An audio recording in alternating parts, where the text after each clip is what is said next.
Kisah para Rasul.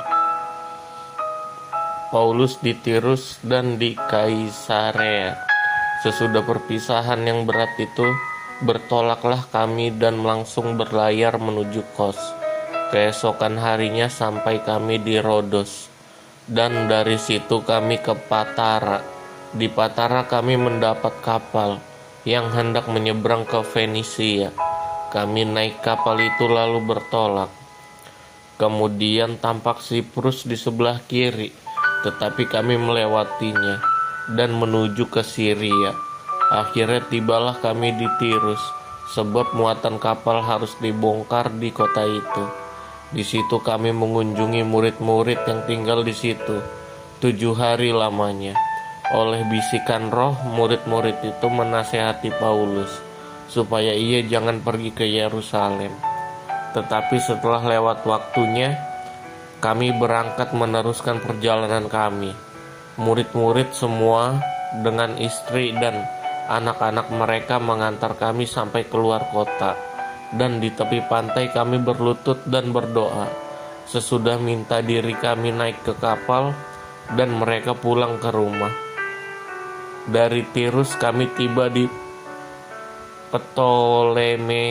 Ptolemais, dan di situ berakhirlah pelayaran kami. Kami memberi salam kepada saudara-saudara dan tinggal 1 hari di antara mereka. Keesokan harinya kami berangkat dari situ dan tiba di Kaisarea. Kami masuk ke rumah Filipus memberitakan Injil itu, yaitu satu dari ke-7 orang yang dipilih di Yerusalem, dan kami tinggal di rumahnya. Filipus mempunyai 4 anak darah yang beroleh karunia untuk bernubuat. Setelah beberapa hari kami tinggal di situ, datanglah dari Yudea seorang nabi bernama Agabus. Ia datang pada kami lalu mengambil ikat pinggang Paulus sambil mengikat kaki dan tangannya sendiri. Ia berkata, "Demikianlah kata Roh Kudus, beginilah orang yang mempunyai ikat pinggang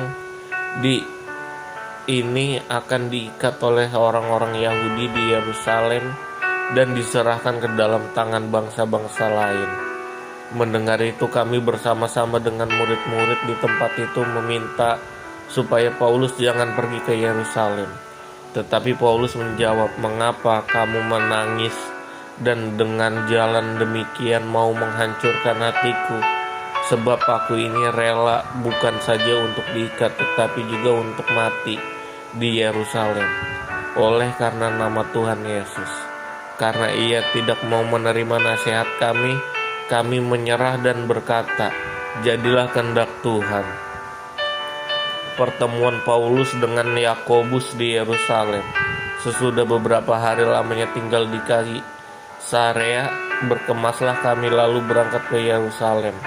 Bersama-sama dengan kami turut juga beberapa murid dari Kaisarea. Mereka membawa kami ke rumah seorang yang bernama Manason. Ia dari Siprus dan sudah lama menjadi murid. Kami akan menumpang di rumahnya. Ketika kami tiba di Yerusalem, semua saudara menyambut kami dengan suka hati. Pada keesokan harinya, pergilah Paulus bersama-sama dengan kami mengunjungi Yakobus. Semua panatua telah hadir di situ. Paulus memberi salam kepada mereka lalu menceritakan dengan terperinci apa yang dilakukan Allah antara bangsa-bangsa lain oleh pelayanannya. Mendengar itu mereka memuliakan Allah, lalu mereka berkata kepada Paulus, "Saudara, lihatlah beribu-ribu orang Yahudi telah menjadi percaya dan mereka semua rajin memelihara hukum Taurat. Tetapi mereka mendengar tentang engkau, bahwa engkau mengajar semua orang Yahudi yang tinggal di antara bangsa-bangsa lain untuk melepaskan hukum Musa, sebab engkau mengatakan supaya mereka jangan menyunatkan anak-anaknya dan jangan hidup menurut adat istiadat kita. Jadi bagaimana sekarang? Tentu mereka akan mendengar bahwa engkau telah datang kemari. Sebab itu lakukan apa yang kami katakan ini, Di antara kami ada 4 orang yang bernazar bahwa mereka bersama-sama dengan engkau melakukan pentahiran dirimu bersama-sama dengan mereka, dan tanggunglah biaya mereka sehingga mereka dapat mencukurkan rambutnya. Maka semua orang akan tahu bahwa segala kabar yang mereka dengar tentang engkau sama sekali tidak benar, melainkan bahwa engkau tetap memelihara hukum Taurat. Tetapi mengenai bangsa-bangsa lain yang telah menjadi percaya, sudah kami tuliskan keputusan-keputusan kami, yaitu mereka harus menjauhkan diri dari makanan yang dipersembahkan kepada berhala, dari darah, dari daging, binatang yang mati, dicekik, dan dari percabulan. Pada hari berikutnya Paulus membawa orang-orang itu serta dengan dia, dan ia mentahirkan diri bersama-sama dengan mereka, lalu masuk ke bait Allah untuk memberitahukan bila mana pentahiran akan selesai dan persembahan akan dipersembahkan untuk mereka masing-masing. Paulus ditangkap. Ketika masa 7 hari ia sudah hampir berakhir, orang-orang Yahudi yang datang dari Asia melihat Paulus di dalam bait Allah.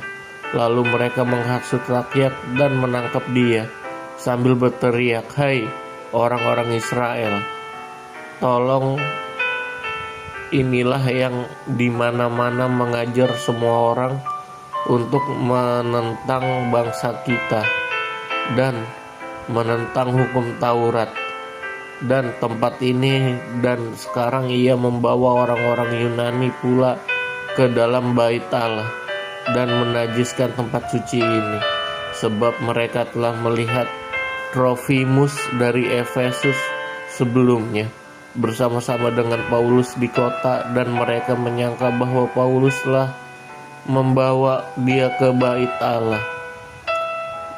Maka gemparlah seluruh kota dan rakyat datang berkerumun, namun menangkap Paulus dan menyeretnya keluar dari bait Allah. Dan seketika itu juga semua pintu gerbang bait Allah itu ditutup, sementara mereka merencanakan untuk membunuh dia.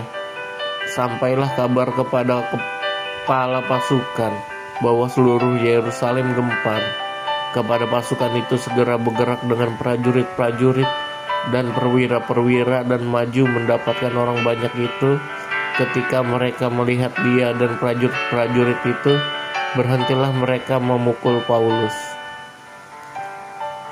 Kepala pasukan itu mendekati Paulus, menangkapnya dan menyuruh mengikat dia dengan 2 rantai, lalu bertanya, siapakah dia dan apakah yang telah diperbuatnya. Tetapi dari antara orang banyak itu ada yang meneriakkan kepadanya ini, ada pula yang meneriakkan itu, dan oleh karena keributan itu ia tidak dapat mengetahui apakah yang sebenarnya terjadi. Sebab itu ia menyuruh membawa Paulus ke markas. Ketika sampai ke tangga, Paulus terpaksa didukung prajurit-prajurit karena mendesak-desaknya orang banyak. Orang berbondong-bondong mengikuti dia sambil berteriak, "Enyahkanlah dia." Paulus minta izin bicara. Ketika Paulus hendak dibawa masuk ke markas, ia berkata kepada kepala pasukan itu, "Bolehkah aku mengatakan sesuatu kepadamu?" Jawab, "Tahukah engkau bahasa Yunani? Tapi engkau bukan orang Mesir itu yang baru-baru ini menimbulkan pemberontakan dan melarikan 4.000 orang pengacau bersenjata ke padang gurun?" Paulus menjawab, "Aku adalah orang Yahudi dari Tarsus, warga dari kota yang terkenal di Kilikia. Aku minta supaya aku diperbolehkan berbicara kepada orang banyak itu." Sesudah Paulus diperbolehkan oleh kepala pasukan, pergilah ia berdiri di tangga dan memberi isyarat dengan tangannya kepada rakyat itu. Ketika suasana sudah tenang, mulailah ia berbicara kepada mereka dalam bahasa Ibrani. Katanya,